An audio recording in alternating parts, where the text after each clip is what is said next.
Assalamualaikum warahmatullahi wabarakatuh. Perkenalkan, nama saya Muhammad Solehudin, NIM 1261022111057. Saya di sini akan memenuhi UTS Sejarah Peradilan Islam dengan mereview makalah dari kelompok pertama sampai kelompok 5. Yang pertama adalah konsep dasar peradilan Islam atau kodok. Yang kedua, pembuktian dalam Islam. 3. Syarat hakim dan saksi dalam peradilan Islam. 4. Ijtihad dan ifta dalam sejarah peradilan Islam. Yang kelima, sejarah peradilan Islam pada masa Rasulullah. Bab 1. A. Definisi peradilan Islam atau kodok. Peradilan yang dimaksudkan untuk menetapkan suatu perkara secara adil sesuai dengan ketentuan hukum yang bersumber pada Al-Quran dan Sunnah, yang dimana peradilan dalam Islam diposisikan sejajar dengan imamah atau kepemimpinan sebagai kewajiban yang bukan bersifat personal tetapi fardu kifayah. B. Dasar hukum.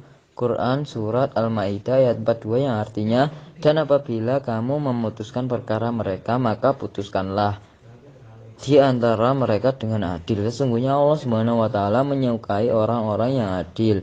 4. Urgensi peradilan bagi kehidupan manusia, bahwa secara sederhana generasi terbaik adalah generasi yang tidak berkhianat, yang tidak suka memberi saksi palsu, dan tidak mudah menjatuhkan fatwa tanpa kompetensi. Salah satu yang upaya untuk mewujudkannya adalah dengan adanya kodifikasi hukum yang sesuai dengan syariat Islam tanpa menghilangkan rasa keadilan bagi pihak yang berperkara. Syariat Islam mencakup 3 pengertian, antara lain adalah sebagai keseimbangan agama yang dibawa oleh Nabi Muhammad SAW. 2. Keseluruhan teks Al-Quran dan Sunnah yang merupakan nilai-nilai hukum. 3. Pemahaman para ahli terhadap hukum Allah SWT dan hasil ijtihad pada wahyu Allah. D. Unsur peradilan Islam diantaranya adalah 1. Hakim atau qadhi, orang yang diangkat oleh kepala negara sebagai orang yang menyelesaikan gugatan dan perselisihan. 2. Hukum atau kodok. Keputusan hakim. 1. Kodok ilzam, penetapan pada salah satu pihak. 2. Kodok tarki, penetapan berupa penolakan. 3. Al-mahkum bilhaq, sesuatu yang diharuskan oleh qadhi kepada pihak-pihak sengketa. 4. Al-mahkam atau alaih, orang yang dijatuhi putusan atau hak. 5. Al-mahkum lahu, penggugat suatu hak yang harus datang sendiri atau dengan wakil di sidangnya. Bab 2. A. Definisi pembuktian atau bayinah. Keterangan yang disampaikan untuk meyakinkan hakim. B. Dasar hukum. Quran Surat An-Nisa ayat 6. فَإِذَا دَفَعْتُمْ إِلَيْهِمْ أَمْوَالَهُمْ فَأَشْهِدُوا عَلَيْهِمْ وَكَانُوا فَبِاللَّهِ حَسِيبًا.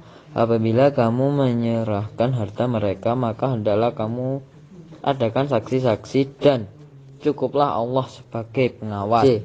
Macam-macam alat bukti, diantaranya adalah 1. Alat bukti tulisan, surat akta yang untuk menetapkan hak atau membantah suatu hak. 2. Alat bukti pengakuan, yaitu alat bukti yang berbatas pada pengakuan yang berlaku pada pengaku dan tidak mengenai diri orang lain. 3. Alat bukti kesaksian, yaitu segala hal yang dapat menjelaskan perkara. 4.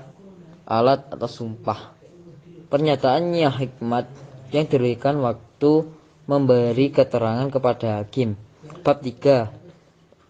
A. Pengertian hakim, yaitu seorang yang berwenang memutuskan perkara. Syarat hakim adalah laki-laki merdeka, berakal, Islam, adil, mengetahui segala pokok hukum dan cabang-cabangnya, mendengar, melihat, dan tidak bisu. B. Mekanisme penggugatan dan pemberhentian hakim. 1. Yang berhak mengangkat hakim adalah khalifah atau pemimpin negara. 2. Cara pemilihan hakim dengan cara mengetahui pengetahuannya dan pemeriksaan dan tanya jawab. 3. Pengangkatan hakim dapat dilakukan dengan dua cara, yaitu dengan lisan dan dapat juga dengan tulisan. Pemberhentian 1. Menyebutkannya adalah gila, sakit, mengingkari jabatan hakim, farid, fasik. Maaf salah tadi, fasik. C. Syarat-syarat saksi dalam peradilan adalah memenuhi syarat formal dan material. Dan dalam Islam terdapat beberapa syarat, yaitu Islam adil, dapat berbicara, kuat ingatan dan cermat, serta bebas dari tuduhan. D. Hakim perempuan. Menurut ulama terdapat 3 syarat. 1. Perempuan tidak boleh menjadi hakim secara memihak. 2. Perempuan boleh menjadi hakim pada permasalahan hudud dan qisas atau pidana. 3. Perempuan boleh menjadi hakim pidana dengan kaidah fikih yang mengatakan bahwa tidak adanya dalil yang bangkit maka diperbolehkan. Syarat hakim perempuan dalam sistem peradilan agama di Indonesia berdasarkan pada pasal 13 ayat 1 Undang-Undang Nomor 3 Tahun 2006. Saksi perempuan. Perbandingan jumlah saksi laki-laki dan perempuan yaitu 1 sampai 2. 1 orang laki-laki, tapi jika perempuan 2 orang perempuan. Bab 4. Pengertian ijtihad dan ifta. Ijtihad adalah proses penemuan hukum yang dilakukan ulama atas problem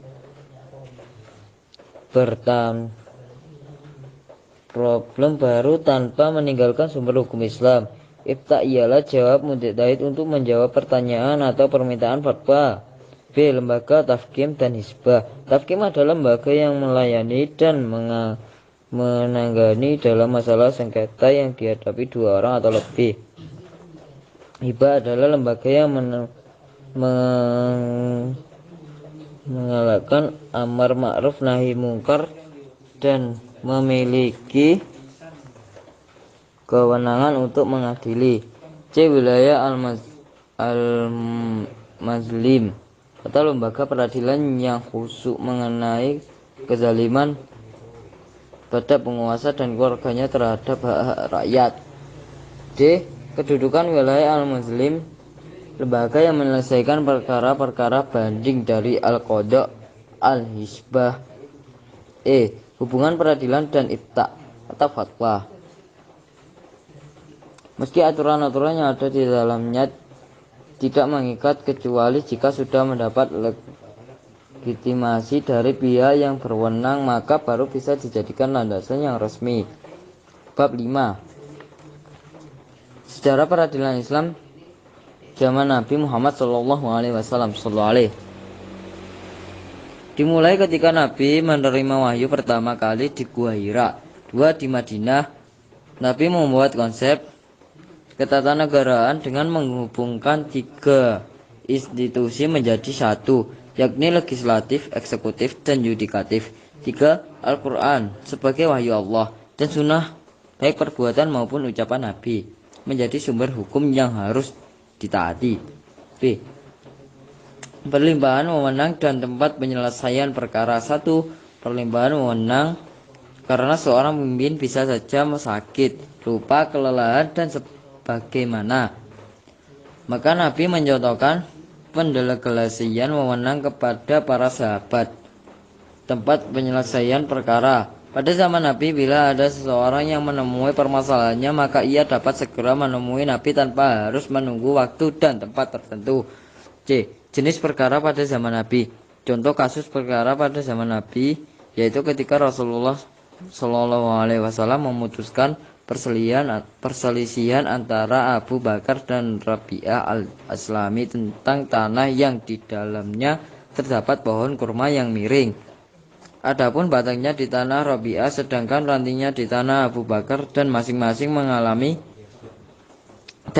mengakui bahwa pohon tersebut miliknya. Lalu keduanya pergi kepada Rasulullah SAW, maka beliau memutuskan bahwa menjadi milik orang yang memiliki batang pohon, yakni Rabi'ah. D. Ijtihad dan penyelesaian perkara. 1. Nabi Muhammad juga memutuskan suatu perkara dengan ijtihad karena dalam beberapa hal ketika tidak terdapat nasnya serta eksplisit. Para hakim pada zaman Rasulullah Shallallahu Alaihi Wasallam. Satu, Hudzaifah ibnu al-Yaman al-Absi. Dua, Amr bin As. Tiga, Al-Mu'adz bin Jabal. Empat, Sa'ad bin Ubadah. Dari nama-nama tersebut tidak ada yang diangkat sebagai hakim mutlak. Ada batasan tempat dan waktu bagi mereka menjadi hakim. Kesimpulan dari materi tersebut adalah bahwa peradilan Islam sangat menarik untuk dikaji lebih dalam dari tujuan dan manfaat yang penting, penyelesaiannya perselisihan dan